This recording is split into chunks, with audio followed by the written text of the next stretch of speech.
The morning sun barely touched the horizon when Sarah arrived at the military training facility.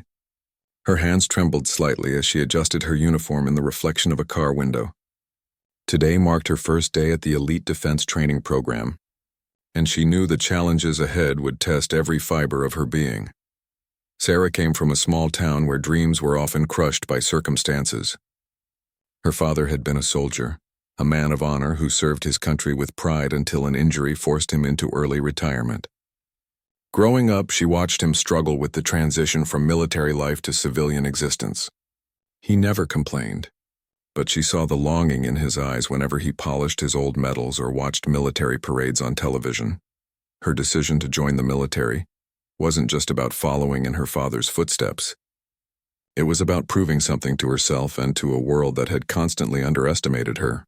At 5 feet 4 inches with a slender frame and soft features, people often mistook her gentleness for weakness. They saw a young woman who belonged in an office or a classroom, not on a battlefield or training ground. The training facility loomed before her like a fortress.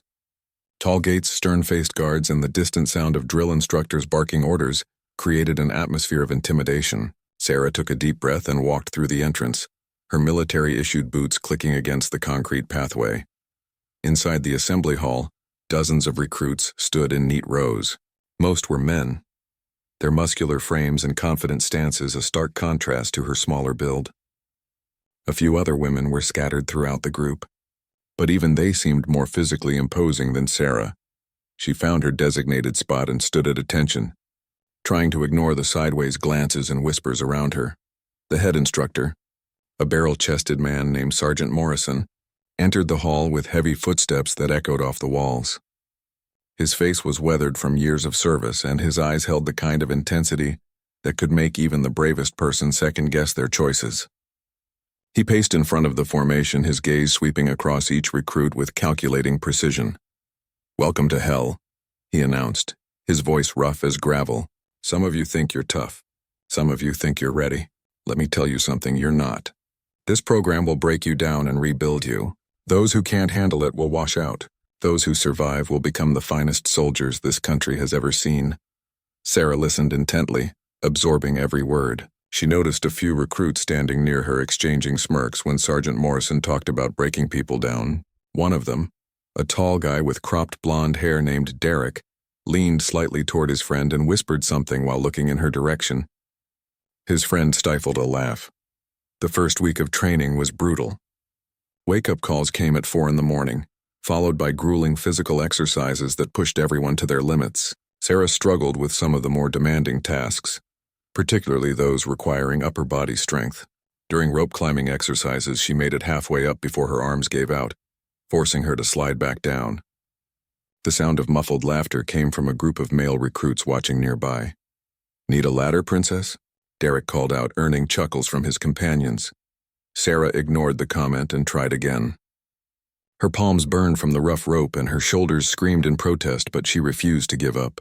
On her third attempt, she managed to climb 3/4 of the way before exhaustion forced her down again.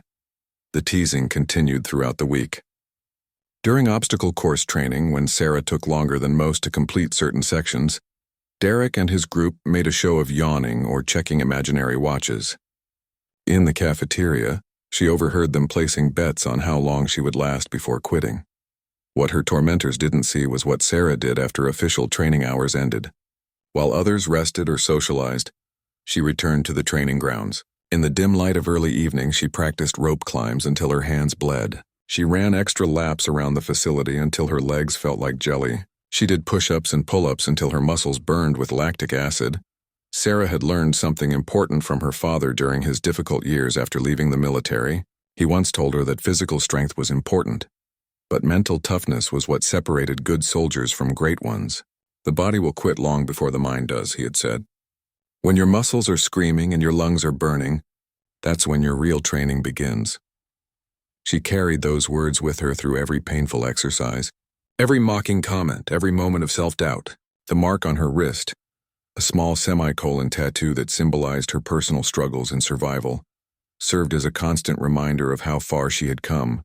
She touched it sometimes during breaks, drawing strength from its meaning. By the end of the second week, Sarah began to show improvement. Her rope climbing got faster, her obstacle course times decreased, and her endurance increased noticeably. However, the teasing didn't stop. If anything, it intensified. Derek seemed personally offended by her progress, as if her improvement somehow challenged his own status in the group. During hand-to-hand combat training, recruits were paired up to practice defensive techniques. Sarah was matched with a recruit named Marcus, a decent guy who didn't participate in the mockery. They practiced various holds and escapes, with the instructor demonstrating proper form and technique. Remember, the combat instructor explained, size doesn't always determine the outcome of a fight. Technique, speed, and strategic thinking can overcome physical disadvantages. Some of the most effective soldiers I've served with weren't the biggest or strongest. They were the smartest and most determined. Derek rolled his eyes at this comment and whispered to his friend loud enough for others to hear. Yeah, right. Tell that to someone who actually believes it. Sarah heard the comment but kept her focus on the training. She absorbed every lesson, practiced every technique, and asked questions when she didn't understand something. Her dedication didn't go unnoticed by all the instructors, though most maintained professional distance from individual recruits. The facility had strict rules about hierarchy and respect. Instructors were there to train, not befriend. The commander of the entire facility, a legendary figure named Colonel James Reeves, rarely made appearances during basic training sessions. He was known throughout military circles as a fair but demanding leader who had served in multiple combat zones and earned numerous commendations for bravery and tactical excellence. As the third week began, whispers circulated that Colonel Reeves would be observing some training sessions personally. This news created a mixture of excitement and anxiety among the recruits. Everyone wanted to impress the colonel, but the pressure of performing under his watchful eye made even confident recruits nervous.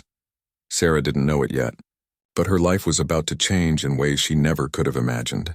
The mark on her wrist, which she had gotten during the darkest period of her life, would soon connect her to someone in a way that transcended military rank and protocol.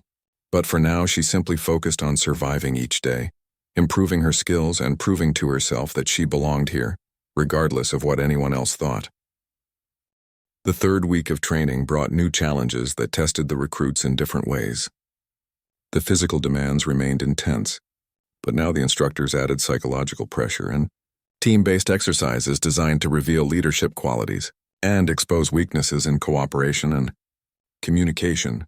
Sarah found herself assigned to Squad 7, a group of 8 recruits that included Derek and 2 of his usual companions. The assignment felt like a cruel joke, but she maintained her composure and introduced herself professionally to the team members she hadn't worked with before. Their first team exercise involved navigating through a complex obstacle course while carrying heavy equipment. Each squad member had a specific role, and success depended on coordination and trust. Derek immediately assumed leadership of the group without any formal designation, barking orders and assigning positions based on his own assessment of people's abilities. Sarah, you take the lightest pack and stay in the middle, he announced dismissively. Try not to slow us down. She wanted to protest but knew that causing conflict before they even started would only make things worse. She accepted the pack and took her position.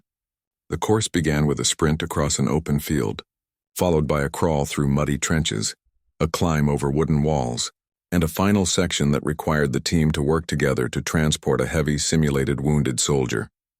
Squad 7 performed adequately through the first sections, though Derek's aggressive leadership style created tension. He criticized mistakes harshly and took credit for successful maneuvers. When they reached the section requiring team coordination to move the weighted dummy, problems arose. Derek's plan involved having the strongest members carry the dummy, while others cleared obstacles ahead. However, his strategy failed to account for the narrow passages and tight corners they needed to navigate. The team struggled, lost valuable time, and finished in the middle of the pack. During the debriefing, the instructor pointed out the flaws in their approach. Leadership isn't about being the loudest voice or making all the decisions yourself, he explained. It's about recognizing the strengths of your team and utilizing them effectively. Some of you have speed, some have strength, some have strategic thinking. A good leader identifies these qualities and creates a plan that maximizes your collective potential. Derek seemed unmoved by this feedback, but Sarah absorbed it thoughtfully. She began to see the military training not just as a physical challenge, but as an education in human nature and group dynamics. The tension between Sarah and Derek's group escalated during morning drills later that week. The entire company was practicing synchronized marching and formation movements in the main parade ground. These drills required precision, timing, and attention to detail. One person out of step could disrupt the entire formation. Sarah had practiced marching extensively, and her movements were sharp and disciplined. However, during one particular drill, she noticed Derek deliberately stepping on the back of her boot, causing her to stumble slightly. It happened so quickly that the instructors didn't notice, but it was enough to throw off her timing. "Can't even march properly," Derek muttered behind her, his voice low enough that only nearby recruits could hear. She bit her tongue and corrected her position, refusing to give him the satisfaction of a reaction. The drill continued, and Sarah maintained perfect form for the remainder of the session. Her discipline impressed some of the other recruits, even those who had previously joined in the mockery. That evening, while Sarah was practicing pull-ups on the outdoor equipment after hours, another female recruit named Jennifer approached her. Jennifer was tall and athletic, someone who had breezed through most of the physical challenges without much difficulty. "I've been watching you," Jennifer said, leaning against a nearby post. "You work harder than anyone here. Why do you let them get away with treating you like that?" Sarah dropped down from the bar and wiped sweat from her forehead. "Responding to them wastes energy I need for training. Besides, I'm not here to make friends. I'm here to become a soldier." Jennifer smiled slightly. "You know, you're tougher than you look. Most people would have quit by now, or at least filed complaints with the instructors." "Complaints won't make me stronger," Sarah replied. "The only way forward is through the work." They talked for a while longer, and Sarah learned that Jennifer had noticed the harassment, but hadn't spoken up because she didn't want to become a target herself. It was an honest admission, and Sarah didn't judge her for it. Everyone had their own path through this experience. The following day brought an unexpected announcement. Colonel Reeves would be observing afternoon training exercises. The news spread through the barracks like wildfire, and everyone scrambled to ensure their uniforms were immaculate and their equipment was in perfect order. Sarah had heard stories about Colonel Reeves. He was a legend in military circles, known for his tactical brilliance and his genuine care for the soldiers under his command. Unlike some officers who maintained cold distance from enlisted personnel, Reeves was known for learning names, understanding personal situations, and making decisions based on merit rather than politics. The afternoon session focused on advanced tactical drills. The recruits were divided into smaller units and given scenarios that required quick thinking and decisive action. Each unit had to respond to simulated combat situations, make strategic choices, and execute plans under pressure. Colonel Reeves arrived exactly on time, accompanied by Sergeant Morrison and two other senior officers. He was in his late 40s with silver threading through his dark hair and sharp eyes that seemed to miss nothing. His uniform was decorated with numerous ribbons and medals, each representing missions and accomplishments that had shaped his distinguished career. He stood at the edge of the training area, hands clasped behind his back, watching the exercises unfold. The recruits performed with heightened intensity, aware of his scrutinizing gaze. Sarah's unit was scheduled to go third, which gave her time to observe the first two groups and analyze their approaches. When her unit's turn came, Sarah stepped onto the course with her teammates. The scenario involved responding to an ambush while protecting a high-value target. Derek once again tried to take control, issuing rapid-fire commands that prioritized aggressive counterattack over tactical positioning. Sarah saw flaws in his approach immediately. The scenario included civilians in the area, and Derek's plan would put them at risk. She spoke up, suggesting an alternative that involved securing the target first, then executing a more controlled response that minimized collateral damage. "Nobody asked for your opinion," Derek snapped. "Just follow orders." The unit proceeded with Derek's plan, and the results were mixed. They successfully neutralized the simulated threat, but received penalty points for endangered civilians and poor resource management. The instructor's feedback was harsh but fair. As they filed off the course, Sarah noticed Colonel Reeves watching their group specifically. His expression was unreadable, but his attention was clearly focused on their unit's performance and interaction. The exercises continued throughout the afternoon, with each unit running through different scenarios.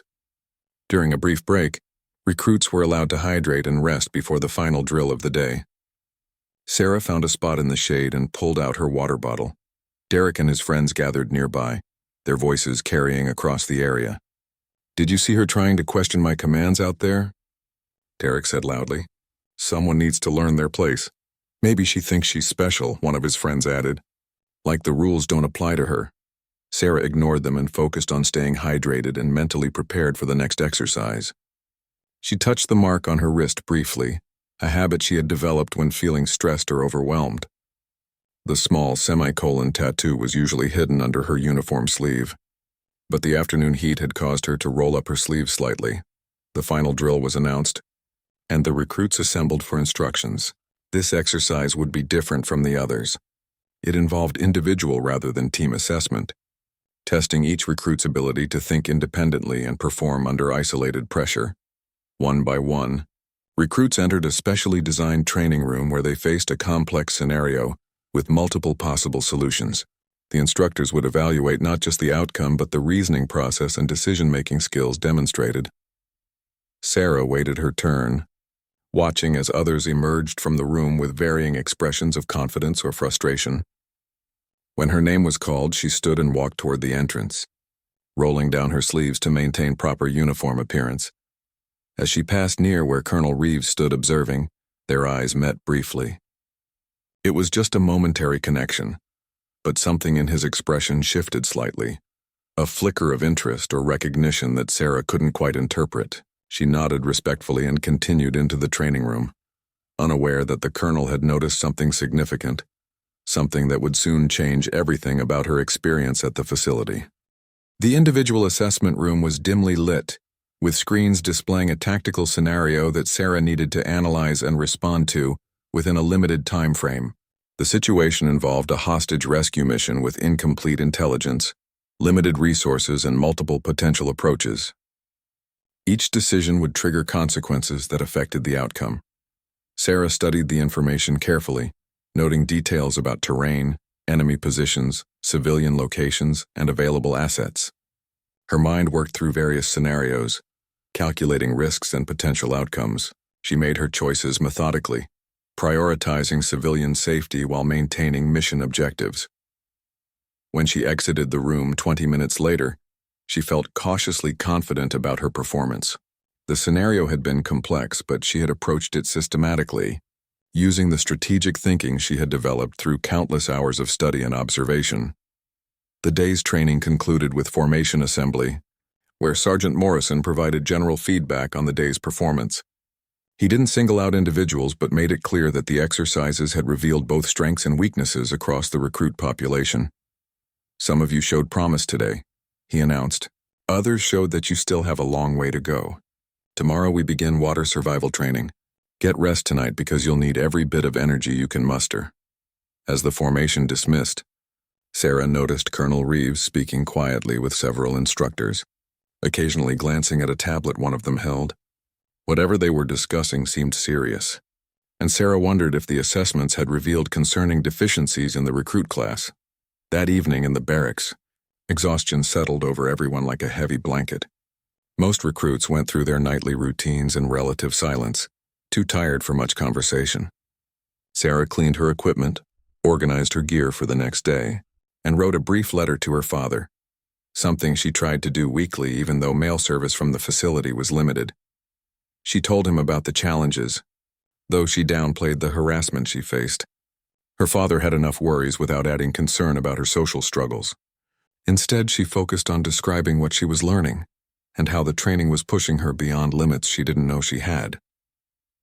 Before lights out, Jennifer approached Sarah's bunk with a thoughtful expression.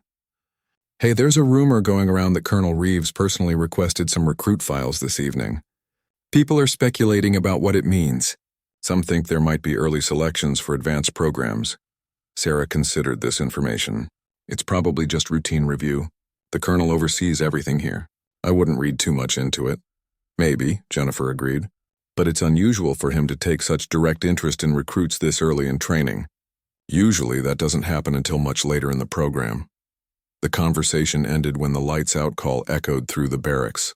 Sarah lay in her bunk staring at the ceiling in the darkness, her mind refusing to quiet down despite her body's exhaustion. She thought about her performance in the individual assessment, wondering if she had made the right choices. Second-guessing herself was a habit she tried to break, but old patterns died hard. The next morning arrived with the usual brutal wake-up call. Water survival training meant an early start at the facility's pool complex, a series of interconnected pools designed to simulate various water-based scenarios from calm conditions to turbulent situations. The recruits assembled poolside in their designated swim gear, and Sarah immediately noticed Derek and his group whispering and glancing in her direction. She had mentioned during an earlier conversation with Jennifer that she wasn't a particularly strong swimmer. Having grown up in an area without easy access to pools or lakes, that information had apparently spread. The lead instructor for water survival was a Navy veteran named Chief Petty Officer Rodriguez. She was compact and muscular, with a no-nonsense attitude and eyes that had seen more action than most people could imagine. Her reputation preceded her as someone who didn't tolerate excuses but who genuinely cared about teaching proper survival techniques.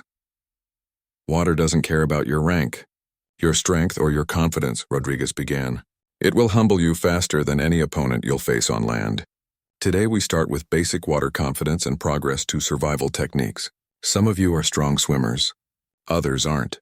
By the end of this training, everyone will meet minimum standards or you won't move forward in this program. The morning progressed through various exercises. Sarah struggled initially with some of the swimming drills, particularly those requiring sustained speed or power. She could manage the basic techniques, but her endurance in the water was clearly below average compared to most recruits. Derek made sure to provide commentary. Maybe she should have joined the Coast Guard instead, he said loudly during a break. At least they could throw her a life preserver. Several recruits laughed, though Sarah noticed a few others looked uncomfortable with the constant mockery. She focused on the instruction, determined to improve despite the difficult start. The afternoon session involved a more challenging exercise where recruits had to swim across the pool fully clothed, then tread water for an extended period while removing articles of clothing. The scenario simulated abandoning ship or aircraft in full gear and needing to shed weight while staying afloat. When Sarah's turn came, she jumped into the deep end fully clothed, as instructed. The waterlogged uniform immediately felt heavy, pulling her down. She began swimming toward the opposite end. Her strokes labored and inefficient. Halfway across, fatigue set in and she struggled to maintain forward momentum. "Keep moving," Rodriguez shouted from the pool's edge. "Your muscles are burning, but your mind is strong. Push through it." Sarah forced herself forward, each stroke requiring tremendous effort. Her lungs burned and her legs felt like lead weights. She could hear Derek's voice somewhere behind her making another mocking comment. But the words didn't register clearly through her focus and exhaustion. She reached the opposite end of the pool, gasping for air, and began the treading water portion of the exercise. Removing her boots while staying afloat proved incredibly difficult. She went under twice, swallowing water and coming up coughing. Panic flickered at the edges of her consciousness, but she fought it back. Rodriguez's voice cut through the chaos. "Control your breathing!" Small, efficient movements. "You're fighting the water instead of working with it." Sarah adjusted her technique, making smaller motions with her legs and using strategic movements to remove her boots one at a time. It took longer than most recruits, but she completed the exercise, emerging from the pool exhausted but successful. As she sat on the pool deck catching her breath, water dripping from her hair and uniform, she noticed a figure standing in the observation area above the pool. Colonel Reeves was there, watching the training session from the elevated platform. His presence sent a ripple of heightened awareness through the recruits who noticed him. The training continued for another hour before Rodriguez finally called it for the day. She gathered the recruits for a brief assessment. "Some of you are natural swimmers. Others will need significant work. But I saw effort from everyone today, and that's what matters at this stage. We have 3 more weeks of water training, and I expect to see improvement across the board." As the recruits headed to the changing facilities, Sarah noticed Sergeant Morrison speaking with Colonel Reeves on the observation platform. They seemed to be having an intense discussion, and Morrison gestured toward the pool area several times. In the women's changing area, Jennifer caught up with Sarah. "That was rough out there. You okay?" "I'll be fine," Sarah replied, wringing water from her hair. Just need more practice. I'll come back tonight if they'll let me use the facility. You know Derek is spreading it around that you're going to wash out of the water training, Jennifer said. He seems personally invested in seeing you fail. Sarah shrugged while pulling on dry clothes. People like Derek need someone to look down on to feel better about themselves. I'm not going to let his insecurity become my problem. What Sarah didn't know was that Colonel Reeves had requested her complete file that evening. As he sat in his office reviewing her records, test scores, and instructor observations, something bothered him. The performance metrics showed a recruit who was physically average but mentally exceptional, someone with off-the-charts scores in strategic thinking and problem-solving. The disconnect between her intellectual capabilities and the social dynamics, described by some instructors, suggested something was being overlooked. The colonel had built his career on attention to detail and trusting his instincts about people. Something about this recruit, Sarah Mitchell, captured his attention in a way that went beyond professional interest. He couldn't quite identify what it was, but he made a note to observe her training more closely in the coming days. Meanwhile, Sarah returned to her barracks and found a notice on her bunk. She was being summoned to a meeting with Colonel Reeves the following morning before regular training began. No explanation was provided, just a time and location. Sarah barely slept that night. Her mind churned through endless possibilities about why Colonel Reeves wanted to meet with her. Had she violated some protocol without realizing it? Had someone filed a complaint about her performance? Or was this about something else entirely? She rose an hour before the usual wake-up call, moving quietly through her morning routine so as not to disturb the other sleeping recruits. Her hands shook slightly as she buttoned her uniform, and she had to redo it twice to get everything aligned properly. The administration building where Colonel Reeves maintained his office was located on the far side of the facility, separated from the training areas by a stretch of precisely maintained lawn and walkways. Sarah arrived 15 minutes early, as military protocol demanded, and stood outside the office door at attention. A clerk eventually noticed her and checked his roster. "Recruit Mitchell? The colonel is expecting you. You can go in." Sarah knocked twice on the solid oak door, her knuckles producing a crisp sound that echoed in the quiet hallway. "Enter," came the colonel's voice from inside. She opened the door and stepped into an office that reflected decades of military service. The walls displayed photographs from various deployments, framed commendations, and a large map marked with locations that presumably held significance to the colonel's career. A bookshelf held volumes on military strategy, leadership, and history. Colonel Reeves sat behind a large desk reviewing documents. He looked up as Sarah entered, and she immediately saluted with precision. "Recruit Mitchell reporting as ordered, sir." "At ease, Mitchell," he said, gesturing to a chair across from his desk. "Please sit down." Sarah sat carefully, maintaining perfect posture, her hands resting on her knees. The colonel studied her for a moment, his expression thoughtful but not unkind. "Do you know why I asked to see you?" he began. "No, sir," Sarah replied honestly. "I've been reviewing recruit files and performance assessments," he explained. "Your case is interesting. Your written tests and strategic problem-solving scores are among the highest we've seen in recent years. Your instructors note exceptional dedication and work ethic. Yet I'm also hearing reports of social difficulties and some physical performance challenges. I wanted to understand the full picture directly from you." Sarah chose her words carefully. "Sir, I acknowledge that I came into this program with some physical disadvantages compared to other recruits. I'm working to address those gaps through additional training. As for social difficulties, I'm focused on becoming a soldier, not on social dynamics."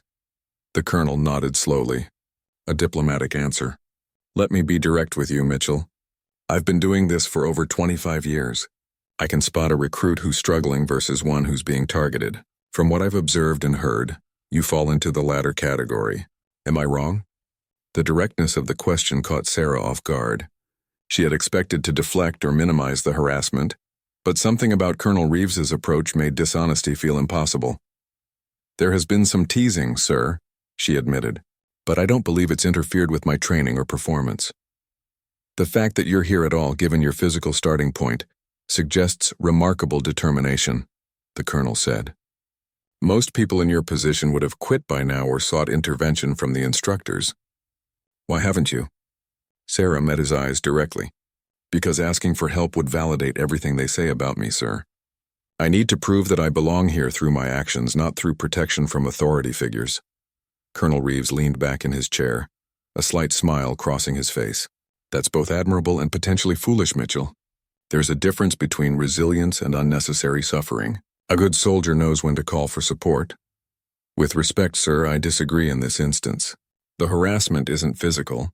It's just words. If I can't handle words, how can I handle actual combat situations? Fair point, the colonel acknowledged. But combat situations are what we train for. Internal unit cohesion matters. A divided unit is a weak unit. He paused, then opened a folder on his desk. Sarah noticed it contained her complete file, including personal information she had provided during initial processing. Your father was military, Colonel Reeves noted. Sergeant David Mitchell, Army Infantry. Served with distinction until a training accident forced medical retirement. Yes, sir, Sarah confirmed, surprised that he had dug that deeply into her background. I didn't know him personally, but I've made some inquiries. He's remembered as a solid soldier and a good man. You're following a respectable legacy. I'm trying to, sir. Colonel Reeves closed the folder and looked at her with increased intensity. I'm going to be honest with you, Mitchell. I'm considering you for something down the road, but I need to understand who you are beyond test scores and performance metrics. Tell me about this. He gestured to his own wrist, and Sarah's heart skipped. She had been careful to keep her sleeves down recently, but she remembered rolling them up during the hot afternoon drills when Colonel Reeves had been observing. He must have noticed the tattoo then. Sarah instinctively touched her left wrist, feeling the small mark beneath the fabric of her uniform sleeve. It's personal, sir. I'm sure it is. I'm asking anyway. She hesitated, then made a decision to be truthful. It's a semicolon, sir. In writing, a semicolon is used when an author could have ended a sentence but chose to continue. For me, it represents a difficult period in my life when I could have given up but chose to keep going. The colonel's expression softened almost imperceptibly. How long ago? 3 years, sir. I was struggling after my father's injury and retirement. Our family went through financial difficulties, and I was dealing with depression and anxiety. Things got dark for a while. The tattoo marks when I decided to fight back against those feelings and take control of my life. And joining the military was part of that fight? Yes, sir. I needed purpose and structure. I needed to prove to myself that I was stronger than my worst moments. Colonel Reeves was quiet for a moment, his fingers drumming lightly on the desk. When he spoke again, his voice carried a weight of personal understanding. Roll up your left sleeve, Mitchell. Sarah complied, exposing the small semicolon tattoo on her inner wrist. The colonel stood and walked around the desk, extending his own left arm and pulling back his uniform sleeve. On his wrist was an identical semicolon tattoo. Sarah's eyes widened in shock. Colonel Reeves, this decorated war hero and respected military leader, had the same mark of survival and struggle that she carried. 12 years ago, he explained quietly, after my second combat deployment, I came home to find my marriage falling apart and my own mind fighting battles that the war had implanted. I lost friends to suicide, watched brothers in arms struggle with demons that wouldn't let them sleep. I came very close to becoming another statistic. He rolled his sleeve back down and returned to his chair. That mark isn't about weakness, Mitchell. It's about having the strength to choose life when ending it seems easier. It's about understanding that the story isn't over, even when a chapter gets dark.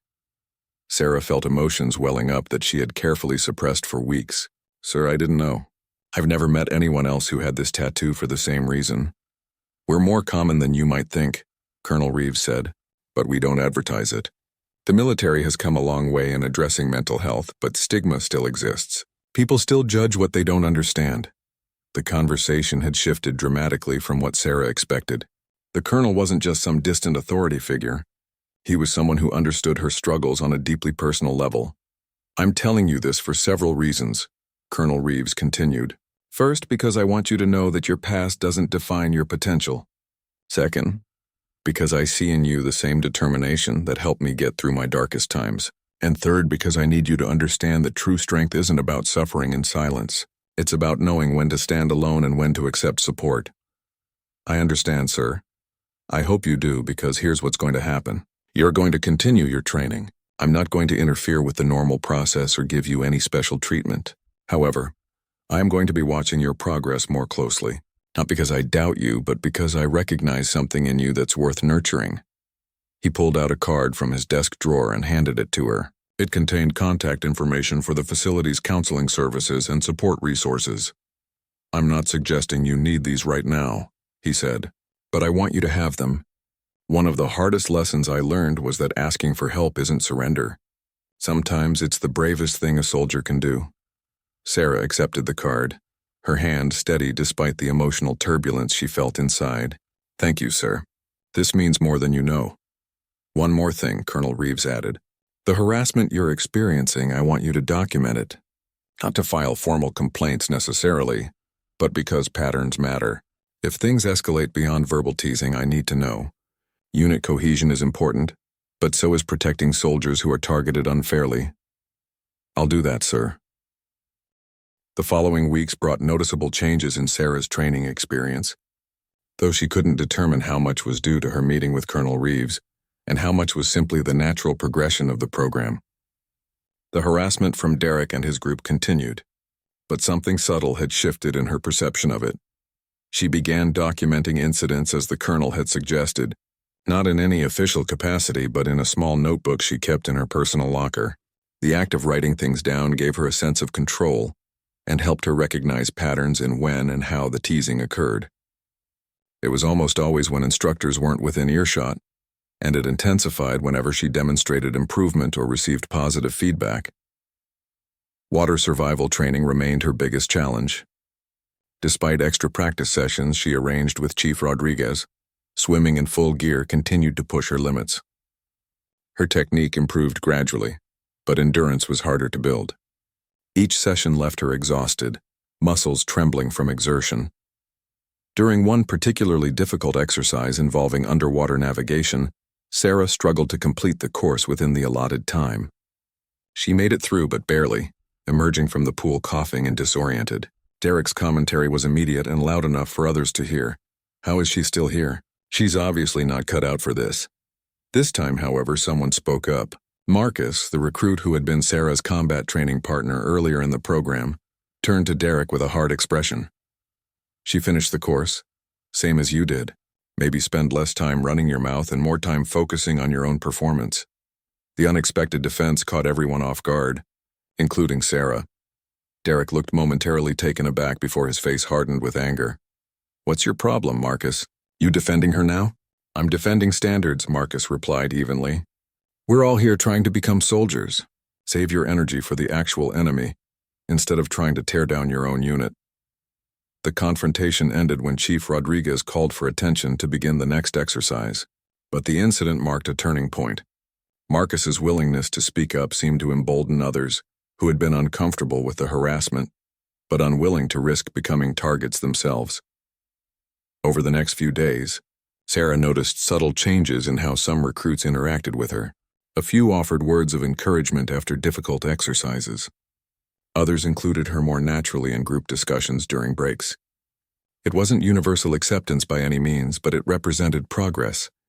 Jennifer became a genuine friend during this period. They studied together, practiced drills together, and talked during the rare moments of downtime. Jennifer revealed that she had her own struggles with anxiety, though different from Sarah's history.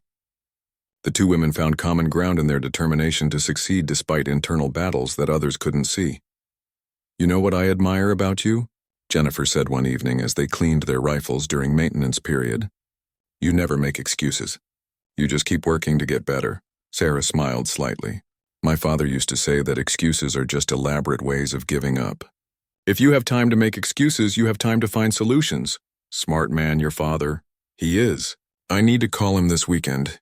We have phone privileges on Sunday and I haven't talked to him in 2 weeks. The conversation was interrupted by Derek walking past with 2 of his companions. He made a point of bumping Sarah's cleaning station, sending a small container of rifle oil tipping over. The liquid spilled across the table and onto her partially cleaned weapon. "Oops," Derek said with mock innocence. "Butterfingers." Sarah took a deep breath, controlling the anger that flared inside her. She calmly righted the container, used a cloth to clean up the spill, and returned to her work without acknowledging Derek at all. "Don't you have anything to say?" Derek pressed, clearly frustrated by her lack of reaction. "No. Sarah replied simply, not looking up from her task. Her refusal to engage seemed to infuriate him more than any comeback could have. He muttered something under his breath and moved on, leaving Sarah to complete her maintenance work.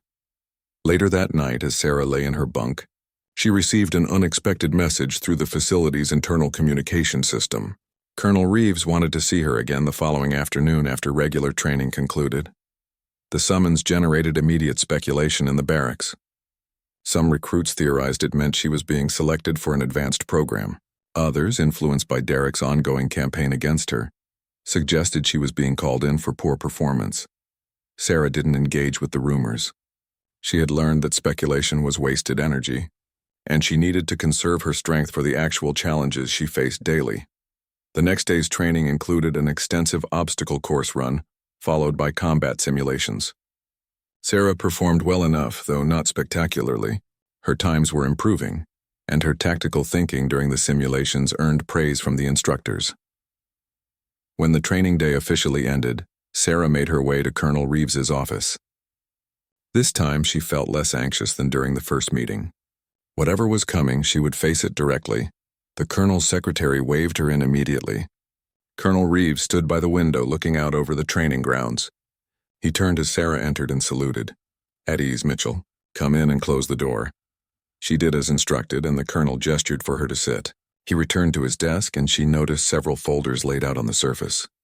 "I've been tracking your progress," he began without preamble. "Your physical performance continues to improve. Water survival remains a challenge, but Chief Rodriguez tells me you're putting in extra hours and showing determination. Your tactical assessments are consistently excellent, and several instructors have noted your ability to think strategically under pressure." "Thank you, sir. I'm not finished. I've also become aware that the social situation I asked you about hasn't improved. In fact, according to some reports I've received, it may have escalated slightly." Sarah shifted slightly in her chair. "Sir, it's nothing I can't handle." "That's not the question, Mitchell. The question is whether you should have to handle it at all." He opened one of the folders. "I have documentation here of 3 separate incidents in the past week alone where recruit Derek Hammond has deliberately interfered with your training or created situations designed to embarrass you." Sarah's surprise must have shown on her face because the colonel smiled grimly. "You're not the only one keeping records. Sergeant Morrison has been observing more carefully after I expressed concern about unit cohesion. He's documented several instances of harassment that cross the line from typical recruit friction into targeted bullying. Sir, I don't want special protection or for anyone to think I can't fight my own battles." Colonel Reeves leaned forward, his expression serious. "Mitchell, there's a difference between fighting your battles and tolerating behavior that undermines military discipline. Hammond's actions aren't just about you anymore. He's creating division within the recruit class, and that affects everyone's training and readiness." He paused, then continued.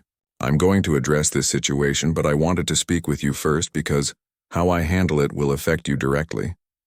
I have several options. I can bring Hammond in for official counseling and place him on notice. I can reassign him to a different training cohort. Or I can take more severe disciplinary action. What do you think is appropriate, sir?" "I think Hammond is acting out of insecurity and fear. He's actually not performing as well as he projected he would at the start of training, and he's using you as a scapegoat for his own shortcomings. My instinct is to try correction before punishment, but I wanted your input since you're the one most affected." Sarah considered the question carefully. "Sir, if he's capable of learning and improving, then correction seems appropriate. But if his behavior continues after being officially warned, then stronger measures might be necessary." "A measured response," the colonel observed. "That's good leadership thinking, Mitchell. Which brings me to the real reason I called you here." He pulled out another folder, this one thicker than the others. "I'm nominating you for the Advanced Leadership Development Program. It's a selective initiative that identifies recruits with exceptional potential for command roles. If accepted, you'll continue your basic training with your current cohort, but you'll also receive additional instruction in leadership theory, tactical planning, and unit management." Sarah felt her heart rate accelerate. "Sir, I'm honored, but won't that make things worse with some of the other recruits? They already resent me for reasons I don't fully understand." "Possibly," Colonel Reeves admitted. "But here's what I've learned in my career, Mitchell. You can't live your life trying to make everyone comfortable with your success. Good leaders face resentment and opposition. How you handle it determines whether you're truly leadership material. He slid the folder across the desk toward her. This contains information about the program, including the time commitment and expectations. I need your decision by the end of the week. This isn't an order. It's an opportunity. You have to choose to accept it. Sarah spent the next 2 days wrestling with her decision. During training, she performed her duties mechanically, while her mind churned through the implications of accepting Colonel Reeves's nomination. The leadership program represented everything she had secretly hoped for when joining the military. But fear whispered that she wasn't ready, that accepting would prove her critics right when she inevitably failed. Jennifer noticed her distraction during a particularly challenging exercise involving night navigation. They were paired together for the task, and Sarah made several small errors that could have been costly in a real-world scenario. "What's going on with you?" Jennifer asked as they completed the course. "You've been somewhere else for 2 days now." Sarah hesitated, then decided to confide in her friend. They found a quiet spot near the barracks after the exercise, and Sarah explained the leadership program nomination. Jennifer's reaction was immediate and enthusiastic. "That's incredible. Sarah, this is exactly the kind of opportunity people train for years hoping to get. Why are you hesitating?" "Because I'm barely keeping up as it is," Sarah admitted. "Adding more responsibility, more classes, more scrutiny. What if I crash and burn? What if you don't?" Jennifer countered. "Look, I've been watching you since we started this program. You work harder than anyone here. You don't give up even when things are brutal. If anyone can handle the leadership program, it's you. Derek and his group will have a field day with this. So what? They already hate that you're succeeding despite their best efforts to tear you down. At least this way, you're succeeding at an even higher level. The best revenge is living well, right?" Sarah smiled despite herself. "When did you become a philosopher?" "I've always been wise beyond my years," Jennifer joked. "Seriously, though, don't let fear of other people's reactions control your choices. You've already proven you can handle adversity. This is just a different kind of challenge." That conversation helped crystallize Sarah's thinking. She spent her phone-privileged time on Sunday calling her father, and his reaction sealed her decision. "Sarah, when I was forced to retire, I felt like I'd lost my purpose," her father said over the phone, his voice thick with emotion. "Watching you join the military and fight through these challenges has given me something I didn't know I needed. You're not just following in my footsteps, you're making your own path. If they think you're leadership material, then you owe it to yourself to find out if they're right." "What if I fail, Dad?" "Then you fail while daring greatly, which is better than succeeding at something safe and easy. I'm proud of you no matter what happens, but I'd be disappointed if you let fear make your decisions for you." On Friday morning, Sarah requested a meeting with Colonel Reeves and officially accepted the nomination for the Advanced Leadership Development Program. The colonel showed approval through a slight nod and a firm handshake. "You've made the right choice, Mitchell. The program begins next week. You'll receive a modified schedule that includes evening instruction sessions 3 times per week. Your primary training will continue unchanged, so you'll need to manage your time carefully." "I understand, sir." "One more thing. The program participants from your cohort will be announced at tomorrow's formation. There are 3 of you being selected. I wanted you to know that ahead of time so you're prepared." The announcement came during Saturday's assembly, with Sergeant Morrison reading out the names of recruits selected for advanced programs. Along with Sarah, 2 other recruits were chosen: Marcus, who had defended her during the water training incident, and Rebecca, a highly skilled recruit who excelled in both physical and academic aspects of training. The reactions were mixed. Some recruits offered congratulations, others remained silent or exchanged skeptical glances. Derek's face darkened considerably when Sarah's name was announced, and she could see him whispering intensely with his companions afterward. The first leadership program session took place that evening in a classroom facility Sarah hadn't previously accessed. The instructor was a Major Patricia Chen, a veteran officer with multiple deployments and an advanced degree in organizational psychology. "Welcome to the Advanced Leadership Development Program," Major Chen began, addressing the 12 recruits selected from various training cohorts. "You're here because senior leadership has identified potential in you that goes beyond basic soldiering. Over the next several months, you'll learn how to think like commanders, make decisions under impossible circumstances, and inspire others to follow you into situations where failure means death." The bluntness of her statement sent a chill through the room. This wasn't about theory or abstract concepts. This was preparation for real responsibility in life and death situations. The first session covered leadership philosophy, examining different command styles and their applications. Major Chen used historical military examples, analyzing decisions made by famous commanders and discussing what made them effective or disastrous. Sarah found herself completely engaged, asking questions and offering insights that drew on her extensive reading about military history. Major Chen seemed impressed by her contributions, nodding approvingly at several of her observations. As the session ended and participants filed out, Marcus caught up with Sarah in the hallway. "That was intense," he commented. "You really know your military history." "My father made sure I read everything I could get my hands on," Sarah explained. "He said understanding the past helps you avoid repeating mistakes in the present." "Smart man. Hey, I wanted to ask you something. Why do you let Derek get away with all the stuff he does? You're obviously capable of standing up for yourself." Sarah considered the question as they walked back toward the barracks. "Because responding to him gives him power. He wants a reaction. He wants me to lose my composure or complain to instructors. If I do that, he wins. There's standing above it, and then there's being a doormat. You know the difference, right?" "I do. But I also know that some battles aren't worth fighting. Derek is handling his own failure without any help from me. His performance has been declining while he's been focused on tearing me down. That tells me everything I need to know about him." Marcus laughed. "You're more strategic than I gave you credit for. No wonder they put you in the leadership program." The following weeks established a grueling routine.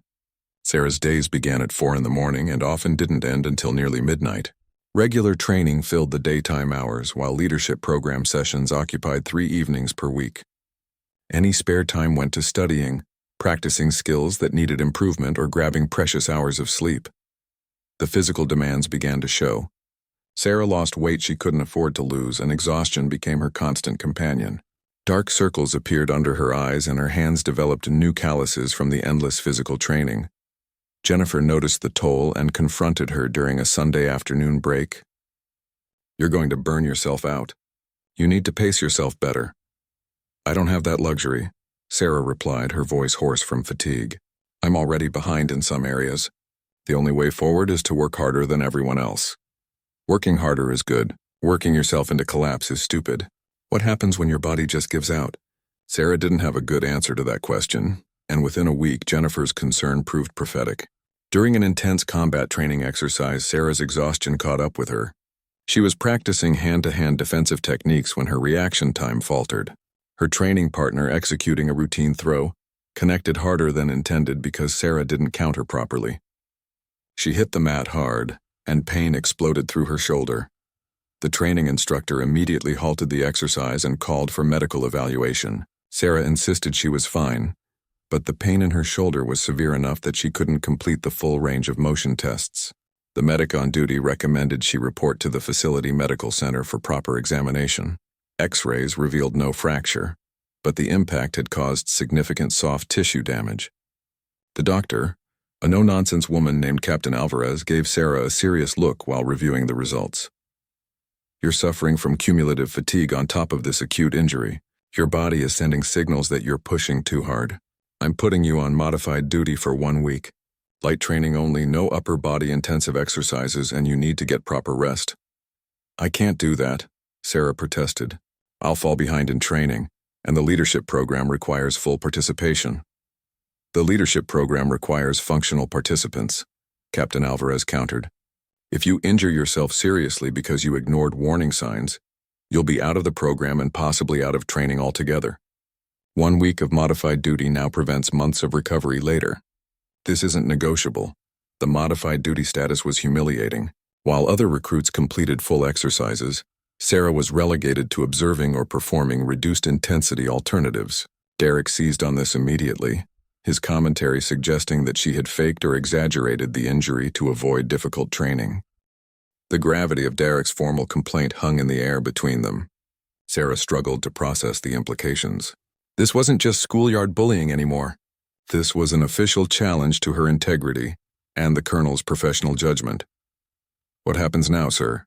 Sarah asked, trying to keep her voice steady.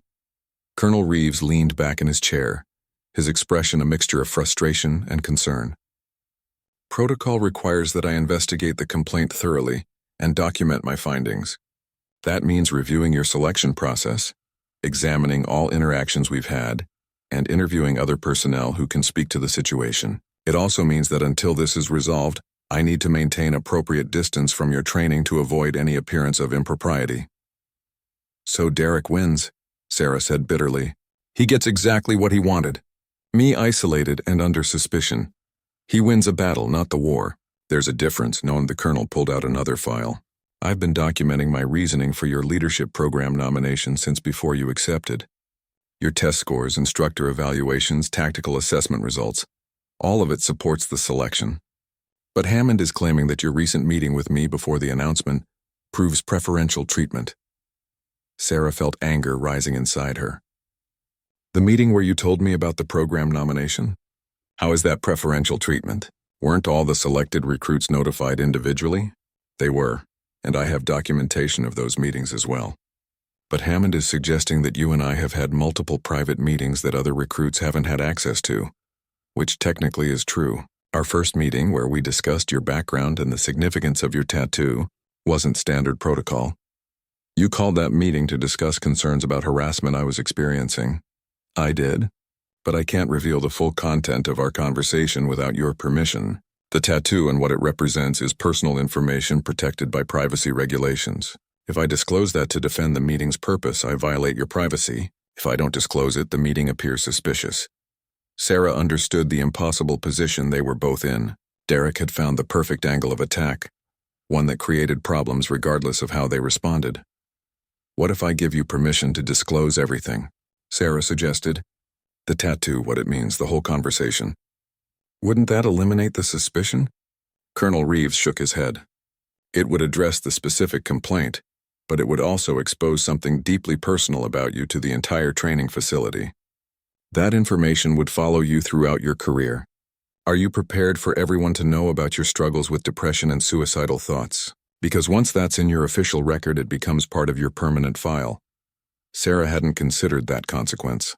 The military had made progress in addressing mental health stigma, but it still existed. Having that information in her record could affect future assignments, security clearances, and promotion opportunities. Then what do? She asked, feeling trapped.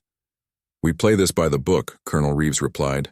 I conduct a thorough investigation, document everything meticulously, and let the facts speak for themselves. You continue your training and the leadership program without any interaction with me, beyond what's standard for all recruits. And Mitchell, you need to understand something important. This complaint is a test of your character and your ability to function under pressure. How you handle it will say more about your leadership potential than any training exercise could. Sarah left the meeting feeling like the ground had shifted beneath her feet. The one person who had shown understanding and offered support was now required to maintain professional distance. She was truly on her own. The investigation process began immediately. Sergeant Morrison and other instructors were interviewed about Sarah's performance and their observations of her interactions with Colonel Reeves. Major Chen was questioned about the leadership program selection process. Even Jennifer and Marcus were called in to provide statements about what they had witnessed regarding Sarah's training and social dynamics. Meanwhile, Derek's campaign intensified. He spoke openly about his complaint to anyone who would listen, framing himself as a whistleblower standing up against corruption and favoritism. Some recruits dismissed his claims as sour grapes, but others found his narrative compelling enough to question Sarah's legitimacy. The atmosphere in the barracks became increasingly hostile. Small acts of sabotage began occurring. Sarah's carefully organized equipment would be disarranged. Notes she had taken for leadership program classes disappeared from her locker. During group exercises, some recruits excluded her or made pointed comments about people who took shortcuts. Jennifer remained loyal, but she faced her own pressure for continuing to associate with Sarah. Marcus backed off somewhat, not out of malice but from practical self-preservation. Being connected to someone under investigation carried risks he couldn't afford. Sarah's modified duty week ended, and she returned to full training with grim determination. Her shoulder still ached, but she pushed through the pain. She couldn't afford any appearance of weakness while under this level of scrutiny. The leadership program sessions became her refuge. Major Chen maintained professional neutrality, but continued to challenge Sarah intellectually during discussions. The other program participants treated her normally, most of them either unaware or unconcerned with the drama playing out in basic training. During one session focused on ethical decision-making under pressure, Major Chen presented a scenario that felt uncomfortably relevant to Sarah's situation. A junior officer was accused of misconduct by a subordinate who had been performing poorly. The evidence was ambiguous, and the accusation seemed designed to deflect from the subordinate's own failures. The question was how to handle the situation fairly while maintaining unit cohesion and morale. The discussion became heated as program participants debated various approaches. Some argued for immediate disciplinary action to send a message about accountability. Others suggested mediation and conflict resolution. Sarah listened quietly until Major Chen directly asked for her perspective. "I think the situation requires looking beyond the immediate accusation to the underlying dynamics," Sarah said carefully. "If the subordinate is making false accusations to cover for poor performance, that's a serious breach of trust. But if there's even a possibility the accusation has merit, it needs thorough investigation. The key is conducting that investigation objectively, without predetermined conclusions, and being willing to accept whatever truth emerges.